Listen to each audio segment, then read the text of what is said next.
Hi, and welcome back to another episode of Glam Up with Katrina. Well, today I had to bring back Mr. Abs Sharma because he is one guy that really goes against the grain and really does his research on health and fitness. And today we are going to be talking about creatine. Is it good for you? Is it not good for you? Some health tips and what women can do in the menopause to make it an easier ride for them. So Abs, welcome. Thank you for having me again. This is part 2. I'm excited. I love doing podcasts with Katrina. I feel right at home.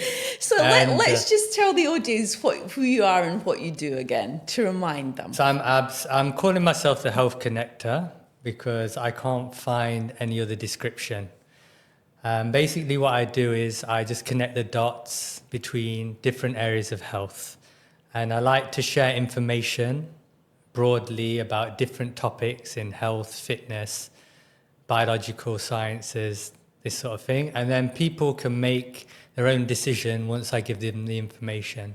I like to dig deep a little bit rather than just take it at face value. Great. So, creatine. Now, we're all told that creatine is very good for us, especially for women. It helps with brain function. It helps keep the muscles strong. It's good for recovery. But you've got something else to say about that, I do understand. Tell us. Yes. So creatine is a hot topic and a lot of people are talking about it. However, I haven't really seen much information about the other side of creatine or the effects that are not so desirable or the effects that people may not know about. It's just take this supplement. It's good for building strength, building muscle, your brain health, inflammation, whatever it may be. So I just want to share some information. And before I start, what I tell you doesn't mean that I hate something. And what I tell you is just to give you information so you can make the decision yourself. That's so fair enough. I'm not absolute in anything. I don't know everything. I don't know what the full truth is. So you make your own decision, but after I tell you this, you might change your mind a bit. See, I even brought my creatine with me. These guys need to sponsor Katrina. Look at that. This is, what is it called? Evolution Nutrition. Creatine 5000. I was told, well, on the iHerb app, this has got a 5-star, I think. And, I can't tell you, it says 5,000 milligrams creatine monohydrate, boost recovery, build muscle, and train harder. And I put it in my water, but I can't tell you if it's helping me or not, really. I just take it because I'm told it's good for you. Yeah. Well, Katrina's very honest, and that's why we get along. She's one of the most honest people that I've ever met. She's so open. She speaks about all areas of her life in detail. And normally people are afraid to do that, right? Yeah. Because they think they're going to be judged or they're like, oh, I'm going to lose some friends.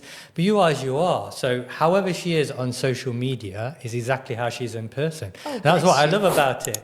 Is because there's nothing hiding. If you don't like something, you'll just say it, True. If you like something, you'll say it. You've got to call a spade, right? There you go. I just wanted to ask you, actually, does it say if this is like non-GMO or from a natural source? Does it say anything about that? So on the back, let me have a look. You can keep talking and Yeah, I will sure. have a look. Basically, creatine is an organic compound and we naturally make it, and it's called methyl guanodoacetic acid. That's the chemical name for it, and it's synthesized in our liver, our kidneys, our pancreas. So creatine, it mixes with phosphate in our body, and then it's used to produce energy or ATP. Mitochondria are driven and powered by that. So originally, people taking creatine, it gives me more energy, especially for the short burst activities where you're relying on those energy systems. And then someone came along over 100 years ago. Did you know that? No, I didn't. Yeah, it's been around a long time. And there was like, if this is an energy source and I can make it, then I can sell it. So they started making creatine. So basically, they're making the monohydrate is like mixing with water. Yeah, well, it's saying this is pure. It's got Yes. no other additives in it. What I would like to do is just share some information about how creatine is made, right? The creatine in this tub is different to the creatine that your body produces or the creatine that's in food. They're both classed as organic compounds because in chemistry, anything with carbon is classed as organic. So, you get it from the earth. Question. What food would you find creatine in? The number one is steak, and I'm going to talk about it Ooh, more I in like the future. steak. Yeah, also fish as well. Okay. So I'm going to speak more about that as well, for sure. But I like that Katrina's talking about the raw ingredients from the start.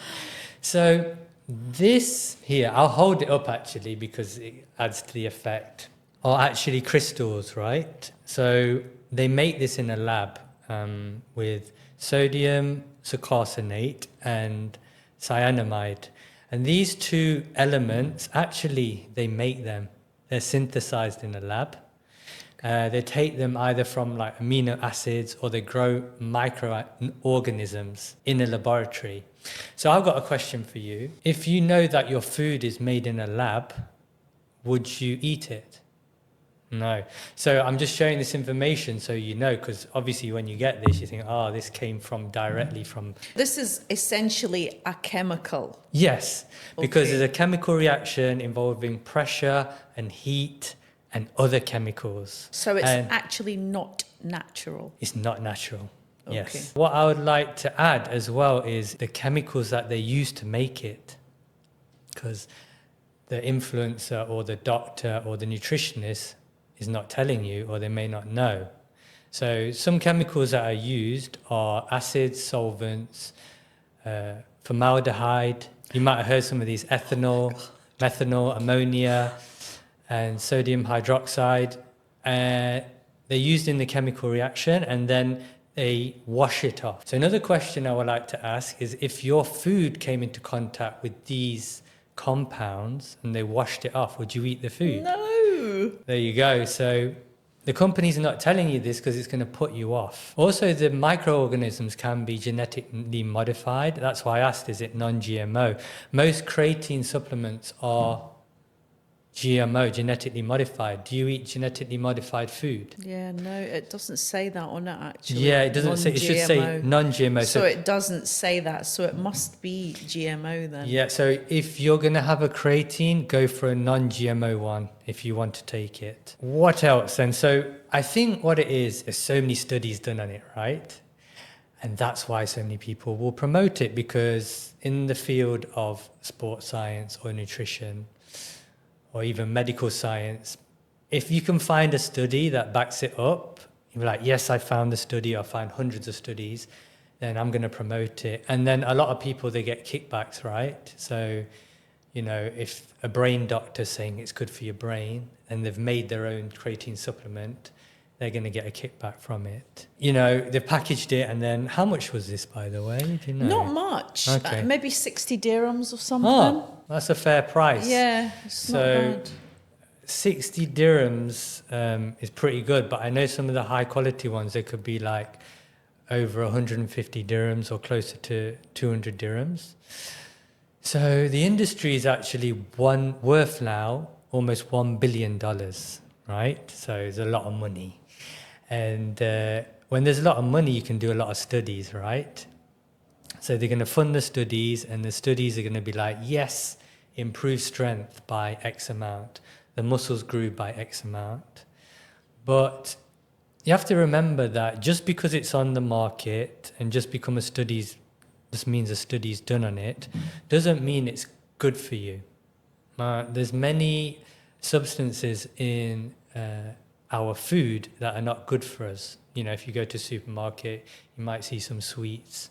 I mean, recently now with that red 40 dye, Oh gosh, that's yeah. what's going on in America. They're taking it out, but they're trying to take it out. It's cancer causing, but it's been in the food for a long time. I saw one video, they were painting the apples red. Wow. I was That's like, insane. it's crazy what we don't realise. We just follow blindly. Yeah. You know, when there's an advert that says it's good for you, we don't actually look any deeper. Oh, they're saying it's good for you, so it must be good for you. Okay, I'll buy it. And especially if you've got someone. So when you're getting into like fitness or something like that, you see a guy. So I used to grow up, I used to look at people like Arnold and all these guys, like big muscles. I don't know what the equivalent is for a woman, but I was like, wow. And then you see a bodybuilder and they're like, creatine. And then as you research more and you get more into, you're more experienced, you realize that they didn't get their muscles from creatine. You know, there's other compounds involved, you know. In terms of being transparent, they're not fully transparent, and then people associate this to, I'm going to grow big muscles. And I know a lot of youngsters these days, between the ages of like 16 and 21, they're jumping on this creatine straight away, think it will give them a fast track, you know. And I'll talk about the actual results of the study so people know how much it actually helps you. I mean, even in medical science, they tell you, take this jab. It's not going to harm you, but then lots of people get harmed, right? So wherever there's a lot of money and there's a lot of promotion of something, you know that something alternative's going on. You don't see this with organic food. You don't see like millions going in to promote organic food because deep down everyone knows the truth. Can I ask you a question? Do you take any supplements at all? At the moment, the only supplement I would take maybe now and again is magnesium. Okay. I do add salt to my water. Celtic salt. Yeah, or Himalayan salt. Yeah, I like a sea salt, and I found a brand, but I don't represent any brand that doesn't have microplastics in it. Okay. I can share it with you. You know, we can put it on there, but I don't get any kickbacks. And why do you use that particular brand? Have you done some research on it? Yeah, I've done some research, and they're very clean. They do a lot of testing. They're very low key.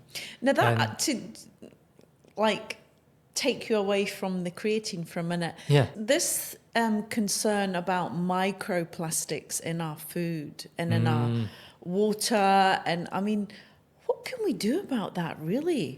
Because most of us are very unaware. Yeah. That is actually a real thing. Yeah, I mean, water is such an important part of our health, right?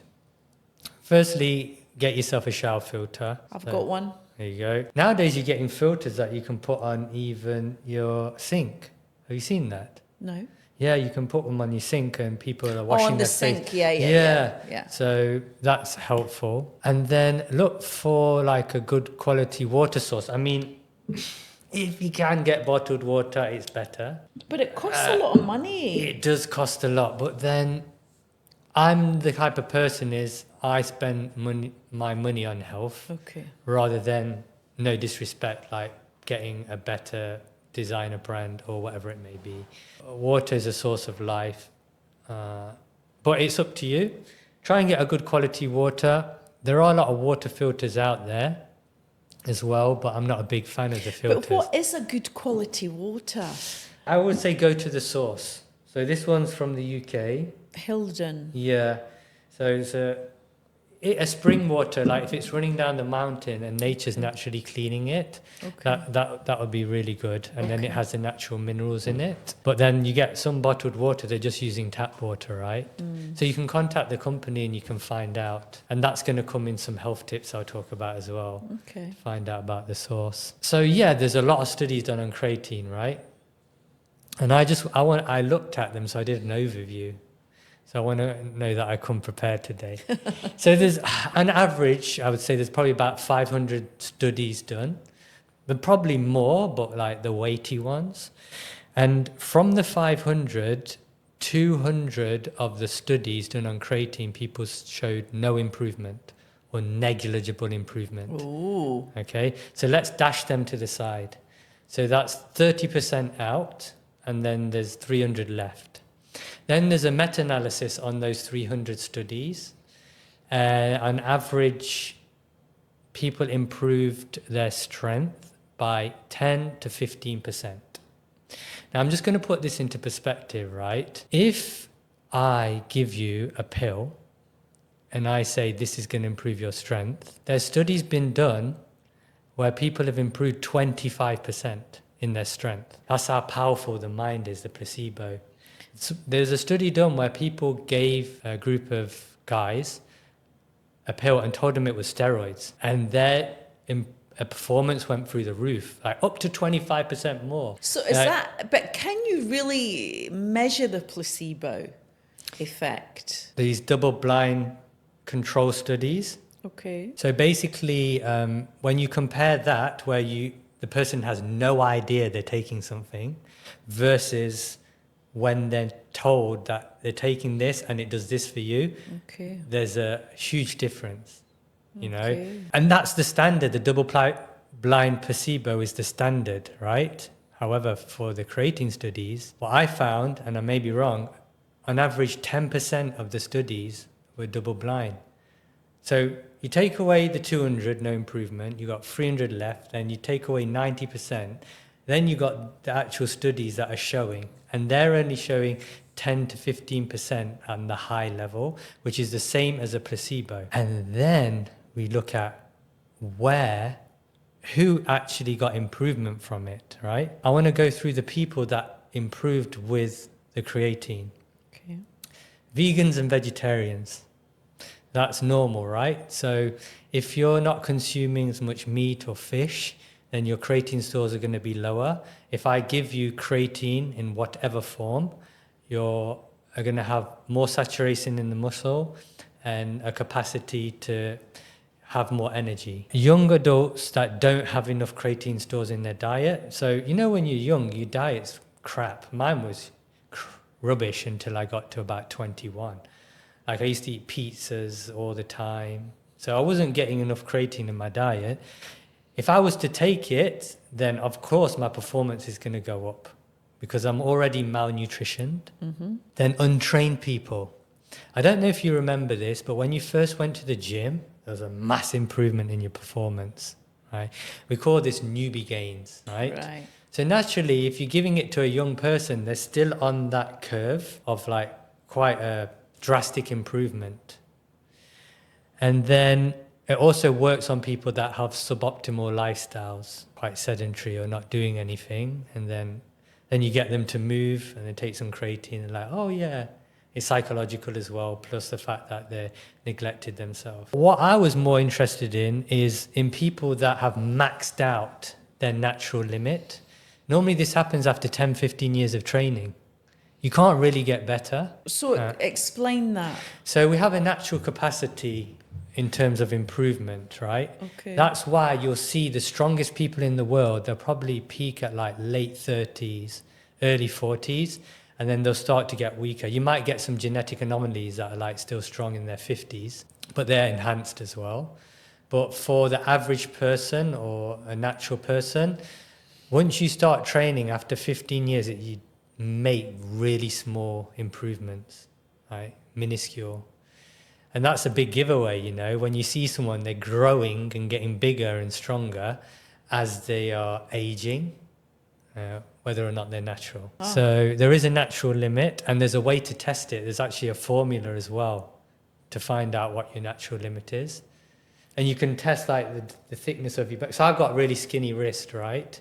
So I'm never going to be someone like massive with big muscles, you know. There's a guy that can naturally hold more muscle than me. Okay. But then you look at your fat-free mass, you look at your natural testosterone levels, you can put this all together and know there's a limit. So I was interested more in the highly trained, because you're highly trained, you've been training for years, so the improvement is insignificant. And then older people, and because they have a less capacity to improve anyway, their percentage of improvement was smaller than the younger people. But not even if you change your workout. Even if you change, I mean, surely if you changed your workout, if you've been doing the same for a long period of time, okay, I understand that you won't change very much. But then if you drastically change your workout, surely you'll see a bigger improvement. Are you in comparison to the creatine or you're talking Well, about... just in general. Yeah, so you will see improvement when you switch up your training plan, for sure, because then you have to adapt, right? But essentially, if you look at like the main exercises where you can have the most progressive overload, where you feel the most comfortable doing them, safest, and then you can add the weight on, add the weight, because the more weight you can add, the more muscle you can build, right? They will reach a point where you won't be able to get stronger. And for most people, probably you're looking at when they're getting closer to 40s and after 40s. Come on. Yeah, because... That's still young, though. Yes. But then you've got people, like I said, the anomalies that go. Like there's a strongman called Mark Felix, who's in his 50s, who got some world records, but he is enhanced. So I'm just talking about natural people. Okay. Like I'm never going to be as strong as I was when I was 23, for example. You know, now I'm in my 40s, I would have to take some type of enhancement. As in, what would that be? Like steroids or anabolics, you know. My natural limit, even in size, I reached my natural limit when I was in my mid-30s. The size one, actually, I think if I went to bodybuilding now, I would, because I'm healthier, I think I could maybe beat it. But no, people used to ask me, am I on steroids? But if I was to go now, I would probably beat it, but you could still tell that I'm natural, you know? Like there's a limit where you're like, oh, yeah, he's So what you're saying is that creatine is not really going to make that much difference? I think that if you believe it's going to make a difference, then it will do. Okay. But physiologically, the difference isn't that great. So when I talk about the other side of it, you have to make your decision as to whether or not you want to take it. I think it is very psychological. Yes. Because like I'm saying, like if I go to food, I know I'm getting more. I'm getting more from food, right? And I'm going to talk about that in a moment. Without the potential side effects, because then I looked at the long-term studies of creatine. So it's been around for 100 years. Guess how long the longest study is with creatine that I could find? There may be other ones, but guess how long the longest one is? Tell me. 5 years. You know, before, for a jab, a vaccine to go to market, might have to bleep that out, I don't know. The one before the C19 one, the trial that they need to do was 7 years. So that's not even been done with creatine. There's only been a couple of studies done over a few years. So let me ask you this. So the long-term effects, they don't know. And guess what they look at? They only looked at kidney, liver, cholesterol. The markers are not comprehensive enough. And if I tell you something, have you ever saw someone that's drank for 20 years and they go and get a blood test and the doctor says your liver's fine, right? Right. If you're doing looking at some basic liver markers after 5 years of creatine, it ain't going to show you anything. You need to look 20 years. You need to look 30 years. And why haven't they done that? They've got the money, you know. Why haven't they done a comprehensive study? I will happily, if someone gives me the money, do a comprehensive study. But that was my next question. So what are the damage? Do we know the damage it's doing? So they're not going to make a study and be like, this creatine damage you when it's 1 billion, right? Right. It's like when they gave you the jab. It was like, no, it's safe, you know. But then it took some very brave scientists and doctors to go deeper, like something's wrong. For me to prove it with science, I'm going to need funding, but I can tell you some facts, right? In biochemistry, which obviously the nutritionist, the doctor, whoever it is, they're not looking at, the influencer. So anything synthetic that you put into your body has a taxing effect on the body. That's a fact because it's a compound that isn't organic and isn't natural, right? So I'll give you an example. If you put in, we know this, too much processed caffeine, right, into the body, it's going to deplete like magnesium, B vitamins. I made videos about this months ago, and now all the people are coming out saying it.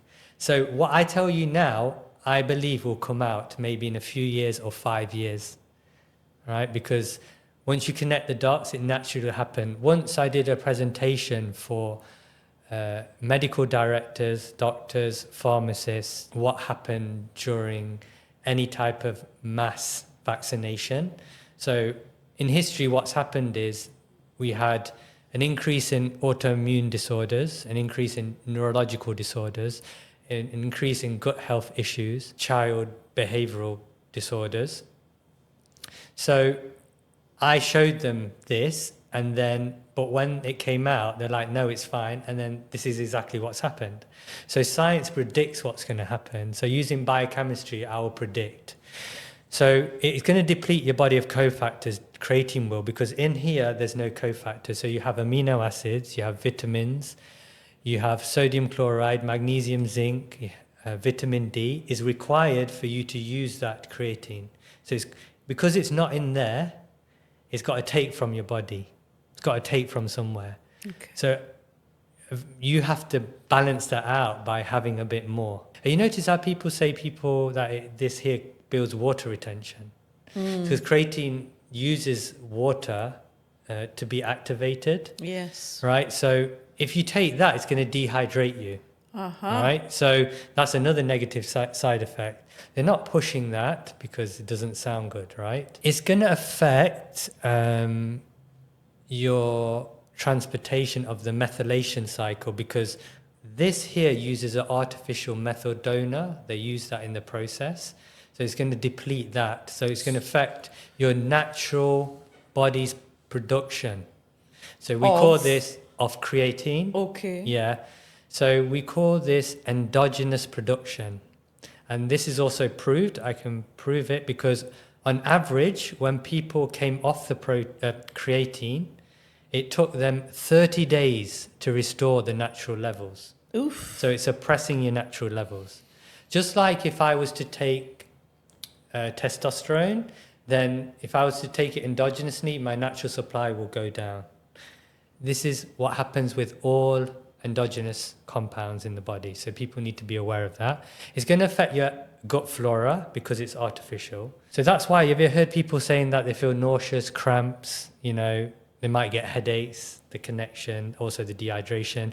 They might feel like an electrolyte imbalance because it's taking minerals. Some people, if they have a weak kidney and liver, might see some effects there as well. So there's a high chance that if you take that over a long period of time, that your body will start to reject it. Initially, you'll be fine, but then it'll be like, actually, this doesn't feel right. And that's why people come off it. Have you heard of they go on for 6 weeks, they come off, and then they come back on. But yeah, I think it's important for people to know. And what I would say to everyone is just realize that your body produces between 1 to 2 grams of creatine per day itself, right? How does it do that? So it utilizes amino acids in the body. And then there are steps using your kidneys, liver, and pancreas to create it, like chemical reactions. The dose, they tell you 5 grams, right? If you eat 150 grams of steak, you will get that dose. Guess what happens when you take more than 5 grams? Or more than your muscles can synthesize? I've been told it can be quite dangerous if you take more than 5 grams. Maybe. I'm not too sure because some people have taken up to 20 grams, I think. Okay. So, but yeah, long term, I would say yes. But your body pees it out. Your body will pee anything in excess. So it has a maximum storage capacity. So if you're taking in so much from food and so much from that, you're not going to be able to utilize it unless you're really hench with big muscles and you can store it all. Yeah, I mean, it comes in a measured... So you've got your little measuring stick here. And then I just pop that in my water. That's 5 grams. Yeah. Yeah. So you can either do that or eat 150 grams of steak or have more fish in your diet. But 150 grams of steak, that's quite a lot, no? Meant to have 40 grams per serving. No, not protein. 150 grams of the steak. weight. The weight. Okay. The cooked weight, by the way. Yeah. Okay. Yeah. You can get it in, you know. Obviously, some people might not want to eat steak every day. I would say if you're a vegan and vegetarian, you might want to consider it. But then again, think about all the things that I've said. What else could a vegan or vegetarian take to compensate? Very, very difficult. Yeah. Not from lentils or maybe a little soya. bit. Maybe from, you know, they might get a very small amounts from these type of foods, but no way to reach what the optimal daily allowance is. Yeah. So same with other vitamins and minerals. So then summarize this. What would you say? I mean, I'm not sure I'll take it now after this. My work is done. I mean, See you later. I spend a lot of money on supplements, you know, and I do often wonder, is this really helping me? What we could do is we could bring all your supplements to the table and do a podcast. And we could go through them all. The reason why I could speak like this is a few reasons. One, I'm not sponsored. Two, it doesn't matter if you like me or not. I'm just sharing information, you know.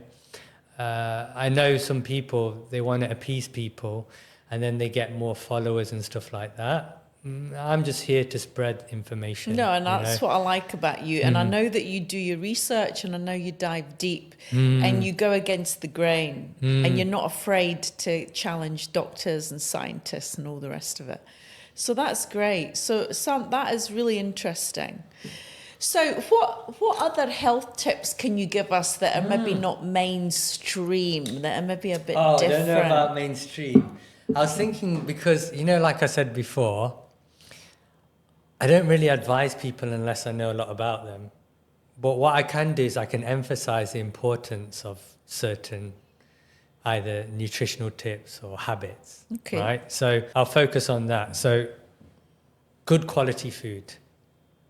You know, so a food, the quality of a food is determined by its environment, right? So if you are a meat eater, if you are a carnivore, then you just need to go and look and see what the animal is eating and what they're fed. Like you can get organic chicken, for example, but the chicken is fed grains, right?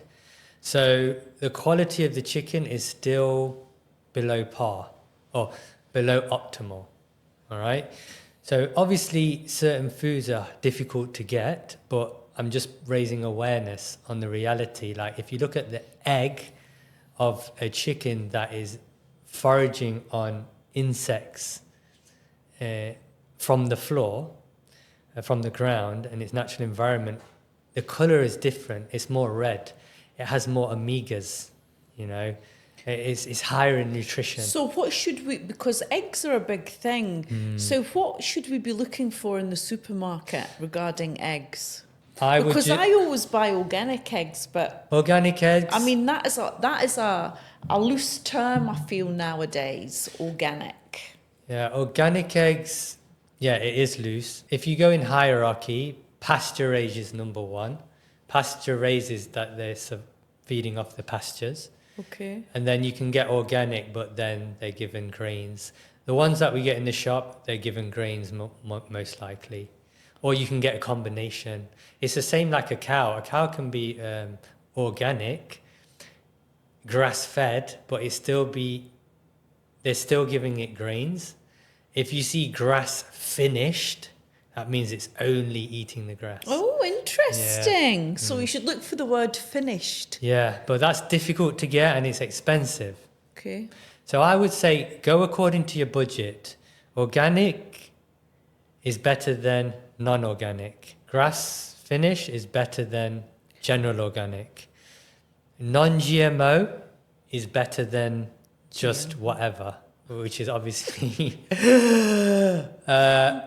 people have budgets, I understand, right? I remember when I was eating chickens, like 5-10 dirham chickens, you know, when I was hustling and I had to go through that stage. Nothing wrong with that, but if you can, upgrade there. Because a lot of these chicken, I mean, I'm very aware of chicken because I know a lot, they're fed a lot of hormones to make them bigger and bigger. I mean, I used to go and buy the cooked Spinneys chicken. Yeah, and I now did as well. I do not do that. I mean, really, I'm very particular about the chicken that I eat now. You're spot on, Katrina. And you know, a lot of my clients are like, Abs, I'm eating healthy. I'm gaining weight still. Abs, I'm eating healthy. I'm gaining weight still. It's because you can go to the finest restaurant, pay as much money as you want. You could go to whatever supermarket, and it's the quality of food that's determining how much inflammation you have in your body. Because your body has to work hard to get rid of these pesticides, herbicides, these additives, these hormones. And even more for women, which we'll talk about later, as they get older. Like, the diet needs to be even more precise. Well, I think a quick way to clean your vegetables and stuff is in your bicarbonate soda and that's a good one. vinegar, Yes. right? You soak it in that and it helps to dissipate all the pesticides and stuff. Also, I read that Norwegian salmon is highly toxic. So I know I always look for the Scottish salmon or the You guys are the organic best. salmon. Yeah. Scotland. Yeah, but so you know, it's things like that people don't, and especially, you know, when I go to restaurants, I would always have salmon. So now I ask, is it Norwegian salmon? And most of the time it is, because it's cheaper. You know, and I just refuse to have it. You can go to a place, they could charge you what, like 100, 150 dirhams for a salmon? And they do for salmon nowadays. And they probably bought it for 10 dirhams. Yeah, crazy. But you could, when you look at the salmon, you can look at the colour. The deeper the colour, the more healthier. Okay. Yeah. So the it. pinker it is. Same with meats as well. You can tell as well. In colour with the meats. Yeah, I mean, you're not going to be able to tell because it's already cooked when you go to a restaurant and stuff like that, but you can ask. And that's definitely a great nutrition tip to add in. I was watching Diary of the CEO the other day, and there was this scientist on it, and she was saying that actually seed oils are actually not that bad for us. Where it's always been promoted that they're highly toxic, we must stay away from them. And I always questioned that, actually, because seed oils are like sunflower, pumpkin, I don't know what else there is. I know that canola oil is not good for us. But do you know anything about that? That's a great topic. Again, we could do a podcast on that, but I'll try and do a quick overview.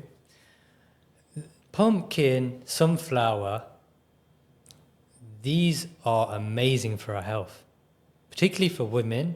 And what they provide in terms of minerals, you know, flaxseed, because it can impact your hormones in another way. I don't really promote that. Again, we could do a podcast about seeds and stuff like that. But sunflower seed, the actual sunflower seed is really good. It's like high in magnesium, for example. So that's not the problem. The problem is the process, just like the process of the creatine. So creatine is really good for you when you're getting it from organic source, but the way that they make it, like the chemicals, the heating process, this is something that really alters the chemical balance of the actual product. And if you look at when we went through this food pyramid phase where everyone's like, we're going to blame fats, you know, and then we'll give you all these vegetable oils, you know. Like they took out tallow from McDonald's fries. They used to make McDonald's fries with beef tallow. So much healthier. And then they're like, we're going to use seed oils now. You'll see on the graph when they introduce these seed oils, these highly processed seed oils, which are cheaper to make, that all the health conditions like heart disease, liver problems, diabetes, it all increased, you know, when this happened, coupled with them saying go with a high carbohydrate diet. There's always someone that's been paid by the seed oil companies to be like, oh no. But if you look at the whole body of evidence, and if you look at the people that live the longest in the blue zones, they stick to like the olive oils. You're half Italian, right? I am. Prime We've got example. the good diet. There you go. The Mediterranean diet's meant to be one of the best in the world. There you go. If you look at Italians, if you look at their skin, if you look at their heart health, if you look at the... One of my best friends is Italian. So, but yeah, I love Italian food, by the way. I'm hoping to go in the summer. Let's Pizza see. and pasta. No, but I think it's because it's high in olive oil and natural. It's natural, right? It's a cold press, no right? process. A cold press is like you're not altering the biochemistry of the oil. As soon as we do that, it becomes synthetic. As soon as we do that, it has a depleting effect on the body. So eat foods that fill you up. Yeah, when I'm really hungry after a workout, like I'll go sprinting, I'll go to the supermarket and I just want to have a pizza, right? And then I have to stop myself. But instead you have... Yeah, I have to have dense foods, like good source of protein, good source of carbs, but dense carbs. Which like, would be? Like potato. Okay. Like will fill me up, right? If you can do that, it's going to stop your cravings. When you eat dense foods that you'll see when you look at them are high in nutrition. I believe that white rice is not that great for you. It's high in GMO, correct? Yes, and it also has cyanamide. I think it's a poison. Oof. Yeah. Yeah, they say you should never reheat white rice. Yes, that's true.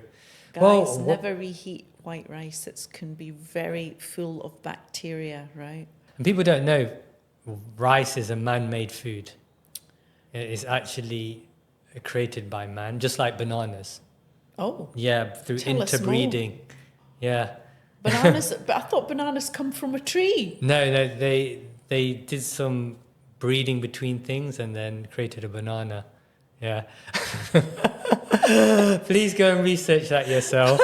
Really? Yeah, I think some bananas are, but then the general ones are not. I think the little ones are Maybe. apparently more nutritious. They're sweeter. Maybe they're the original ones. And they're supposed to be high in potassium. Oh, yeah, definitely. I'm not saying stop eating bananas. Okay. Yeah. We haven't got as much time now, so I'm just going to whiz through because we want to talk about menopause, which is a really important subject. So I'll just whiz through. What's your top 3 tips for menopausal women to stop gaining weight around the middle? Sorry, I'll just finish. Can I finish these quick tips and then we'll come? Sure. Yeah. No, I've got a bit to talk about menopause. I think we've got like 10 minutes left. Okay. So eat foods that will fill you up. Adapt according to your energy demands and stress demands. So don't eat like every day the same amount. You know, there's some days where you're working out more or you're on your feet more. Okay, eat a bit more. If you're really, really stressed, then consider like how much you should be eating as well, because then you're in a different state of mind. That's a great tip, actually. I like that. I never thought about that, actually. Yeah. Learn how to cook. Because if you cook at home, it's going to be healthier and you're going to save money as well. Okay, it's a bit time consuming, but it's good for you. I've actually done that in the last year or so, and it really has made a difference. Awesome. And you're more in control, actually, of how you're cooking it, what you're eating. You can weigh your food and all of this. And it, you know, I bake everything. It's super simple. You know, you don't have to know how to cook to actually grill a piece of meat or bake a piece of a bit of fish. You know, it's not that difficult. Guys, if I can do it, anybody can do it. But you've got Italian blood, so you got good cooking roots in you. Yeah. So. No, not really, but anyway. I would say plan ahead so you're not reactive. So think about your week. Yeah. You know, try to go shopping, get everything together, schedule what you're going to eat throughout the week. That's really important as well. And then some healthy habits, I would say try to go to bed early, move every day, try to eat clean and drink clean as much as you can. Try to have some moments in peace, like while you're by yourself, meditating.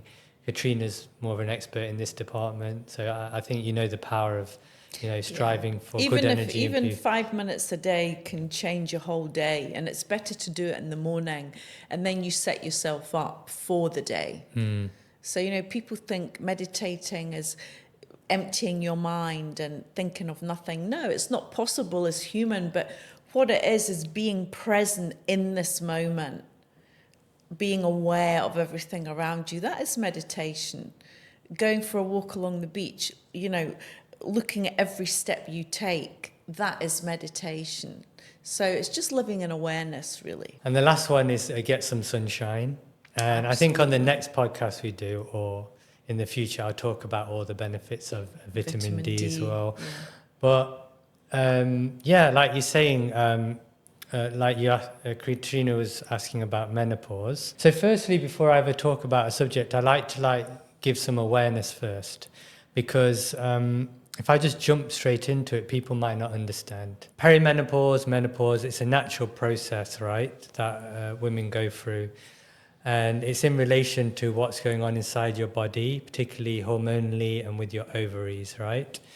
And basically, when a woman hits a perimenopause, it's the beginning of the end of her ovarian function. So it's the start of the remaining eggs. So some of the symptoms is when the period starts to become irregular, or it gets shorter, or it gets longer. And to put into perspective, in this period, a woman has 5 to 10% of her eggs left. This equates to 10 to 25,000 eggs on average. So when you're born, you have 1 to 2 million eggs. Women do. Oh. Yeah. And then when you go through puberty, it's around 3 to 400,000. And then when you go to your early 30s, it's about 100,000. And then your mid 30s to early 40s, where you're saying the perimenopause is, this is when you get this 10 to 25,000 eggs. And this period of perimenopause can last between 2 and 10 years. So there's a crossover if you're thinking about 40s. So obviously you've got early 40s, perimenopause going into the menopause. And then the menopause, that happens between usually between the ages of 45 and 55. When did it happen for you? When did you start? I was late. It didn't happen for me until I was... It started when I was 50 with light hot flashes, light. But it wasn't until my period stopped then all hell broke loose. And I was 55. Yeah. So it was very late for me. I was very lucky. Okay, so what that means is Katrina is healthy, because I've got some information about how the menopause is delayed, or when does it come earlier. Okay. Right, so I'll share that with you as well. So that's a good sign that you got it later. Yeah. Menopause is defined as 12 months since your last period. Correct. The common symptoms, I mean, you might be able to describe them more. Obviously, you get things like hot flashes and night sweats. People have a decrease in libido. You might feel that your muscles and bones are feeling a bit more fragile, obviously, because muscle mass decreases, the bone density decreases. Some people have stomach issues, some people have sleeping problems. However, I will say this can all be prevented if you have lots of sex. This really stops menopausal symptoms. So it's a very easy, cheap, effective way to not spend any money on hormones and all the rest of it. Have lots of sex, girls, and that really overcomes any menopausal issues. I love that. It really does. Every guy, what you need to do is clip what Katrina just says and send it to your partner, right? No, really, You'll truly, be very lucky. Yeah. You've helped a lot of guys out as well. No, really it does. Get at it, girls. And that really helps you get through menopause. You can breeze through it and not even know what the word means. So, but for those who don't... That's great info, Katrina. So, I'm not a medical doctor. There's two paths you can take. You can take the medical route as well, or you can go more of a natural path, and there's no right or wrong. So the medical is hormone therapy, obviously, where you can get some assistance, and people see incredible results from that. But because I deal with the natural path, that's all I'm going to speak about today. Cool.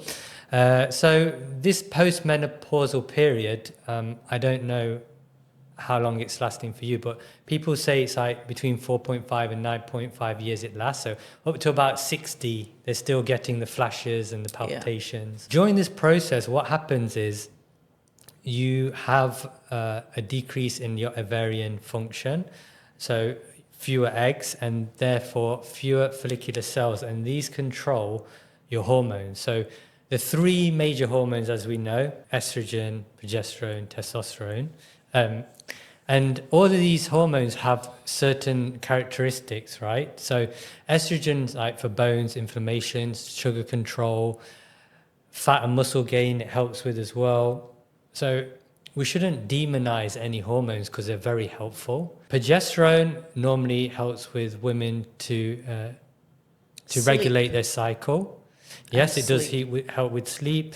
It helps with cardiovascular function and health, your skin, your hair, because it's an androgenic hormone, just like testosterone. So it helps with your metabolism and your immune system. And testosterone is a big one for your libido, your cognitive function, your sleep, your mental clarity, energy, your vitality, things like that.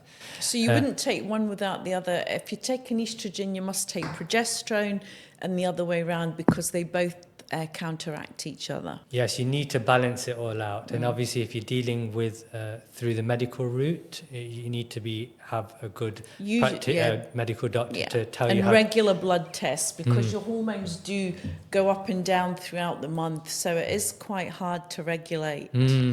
Going back to why I was saying Katrina's rather healthy is because, like I said, some women start to get these symptoms at an earlier age. Like you're getting women like having these menopausal symptoms a lot earlier now, as society is getting more unhealthier. You see women adolescents, so teenagers or young girls going through puberty quicker as well. And that is in relation to how healthy they are. So if you have a daughter and you're giving her a poor diet, or she's stressed, or she's eating GMO foods, chemicals, her period will come sooner. You hear stories of women getting their periods later, they tend to be healthier. And I hear this from women, particularly from the Eastern European regions. And if you look at their diet, so growing up, it seems to be better. So your race will affect how soon you get your menopause, your body mass index, so your body fat. Obviously, if you have more fat, you will get it sooner because your cardiac health is going to be lower, and it's blood flow which keeps everything working well down there. So if that's restricted, then the onset of the menopause is going to come faster. So cardiovascular health is important to delay the onset. I always say, I've always looked after myself. I've been an anti-aging expert for years, and I've always practiced what I preach. I've exercised, I've never really drunk, I've never smoked, I've always eaten well, and I've always taken a lot of supplements. And I do believe that's why, and I never had any kids. So I do believe that's why I lasted so long, and it's quite interesting when you're looking at younger people today and how much more unhealthy they are. I agree. That's a great insight. I'm a man. I can only speak so much about this topic as well. Obviously, I'm limited. I don't know what it feels like, but I'm trying my best to understand women more. Okay, so to do with your exercise and your personal training, how would you train a menopausal woman differently to someone that is still, younger? And firstly, obviously, I assess their health, and just going back to some of the factors, I'm looking at their weight, their body fat. I'm looking at their physical capabilities, their medical history as well, like if they've taken medications or contraception, if they drink alcohol. So I'm taking consideration that, because then I know what level to start at with them, because obviously this is an event which has a stressful impact on the body. Essentially what happens is your ovaries are helping to produce certain hormones, and as they become less Proactive. Yeah, active as you proactive, then your adrenals take over. So now your adrenals are not only used for testosterone, they're trying to pump out progesterone, estrogen to get your levels up. So they're working very hard. And obviously, Cortisol. yeah. So then what happens middle. is, then it affects people's thyroids, they gain weight, or, that's why you're getting the flashes, because your body's trying to regulate temperature.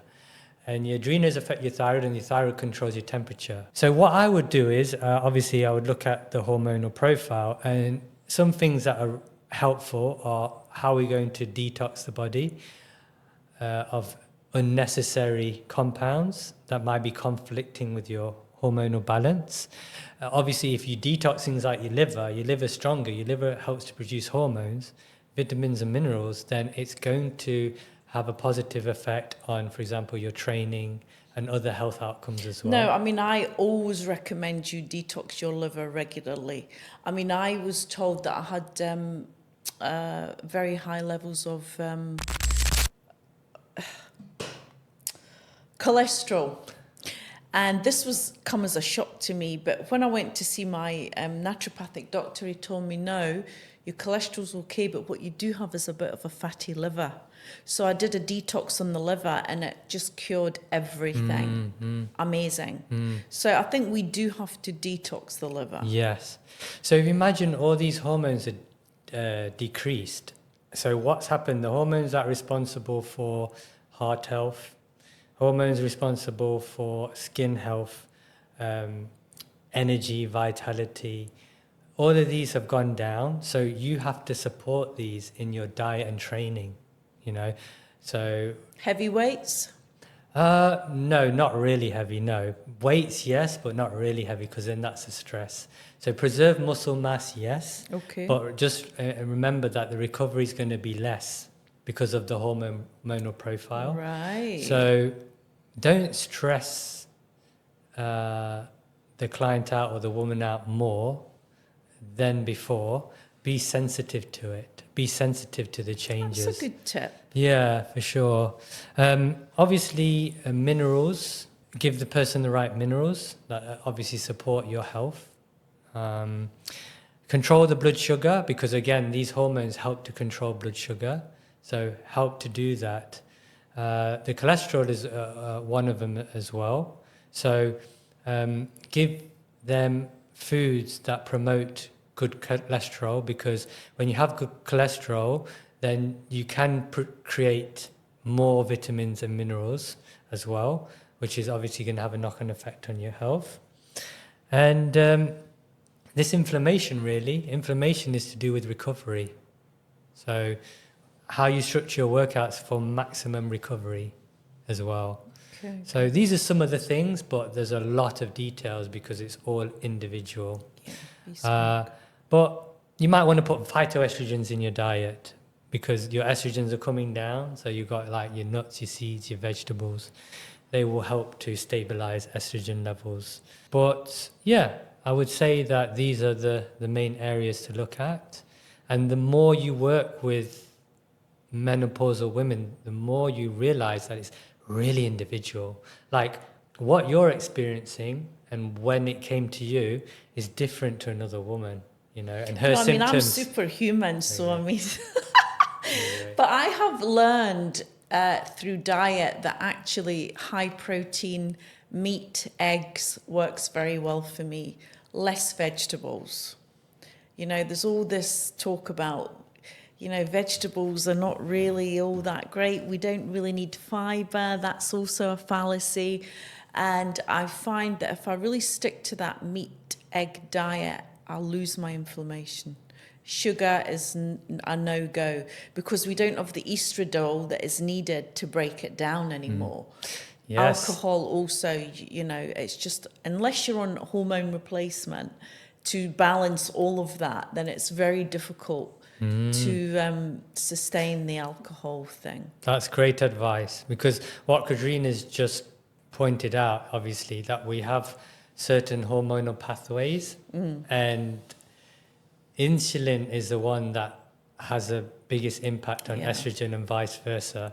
So like you said, if your estrogen levels aren't stable, you're not going to be able to have as good a sensitivity as you would have before. Yeah. So that's a great point. Well, thank you, Mr. Abs.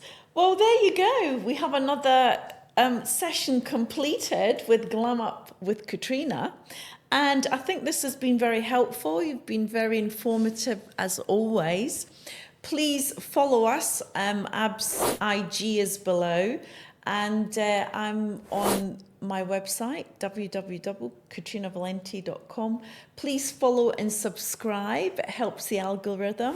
Until next time, stay healthy and be beautiful.